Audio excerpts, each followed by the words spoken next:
Hello दोस्तों, मैं पहलगाम कांड पे एक छोटा सा गाना लेकर के आई हूँ। हमारा गाना कैसा लगेगा लाइक करना, सब्सक्राइब करना, कमेंट बॉक्स में ज़रूर बताना। आयन गदर की सुनी के ये बोलिया हो, आयन गदर की सुनी के ये बोलिया, पूछी पूछी धर्म चलावई लागन गोलिया हो, पूछी पूछी धर्म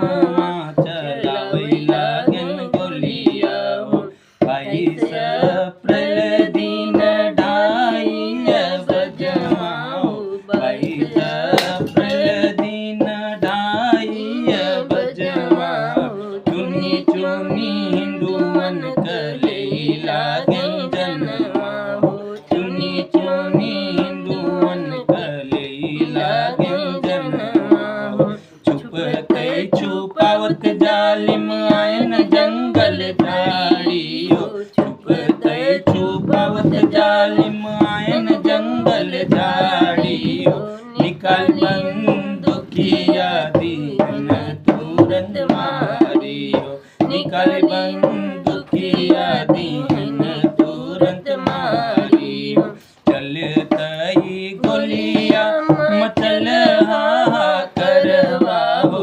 चलतई गोलिया मचल हाहाकारवा हो, भागै लागन इधर उधर बचावे खातिर जनवा हो, भागै लागन इधर उधर बचावे खातिर जनवा हो, केहू कहो बेटा गईलन, केहू कहो भैया, केहू कह बेटा गईलन, केहू कहो भैया, केहू सिरहाने लेके रोवैया पन सैया हो, केहू सिरहाने लेके रोवैया पन सैया हो, चारों ओरिया से घेरी पापी लिहले हो, चारों ओरिया से घेरी पापी लिहले नी, हंसले मनैया शेर बीच जैसे हिरनिया हो, हंसले मनैया शेर बीच जैसे हिरनिया हो, पहलगाम ललनवा कलसिया गिराए पापी, पहलगाम ललनवा कलसिया गिराए पापी, जंगलिन पहाड़ भागी गईले हो विदेशिया, यार जंगल पहाड़ भागी गईले हो विदेशिया,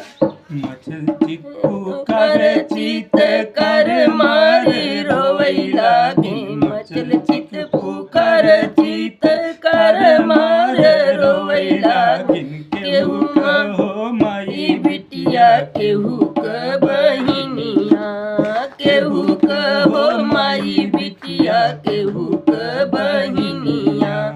हस कायराना हरकत किहन पाकिस्तानिए हो, हस कायराना हरकत किहन पाकिस्तानिया हो, कोखिया उजाड़ी दिहले माई औ बहिनिया हो, कोखिया उजाड़ी दिहले माई औ बहिनिया के, इंद के ललनवा सुनाई हो गनवा,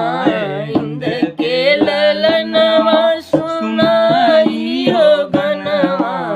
ठंडा मत होई दिल अपन उबलत खुनवा हो, ठंडा मत होई दिल अपन उबलत खुनवा हो, एक के बदले जब सौ मारी आई बहो, एक एक के बदले जब सौ मारी आई बहो, तब हिंदू करिए अपने खून से तिलकवा हो, तब हिंदू करिए अपने खून से तिलकवा हो, आयन गदर की सुनी के ये बोलिया हो, आयन गदर की सुनी के ये बोलिया हो, पूछी पूछी धर्मवा चलावई लागन गोलिया। पिया हो पूछी पूछी धड़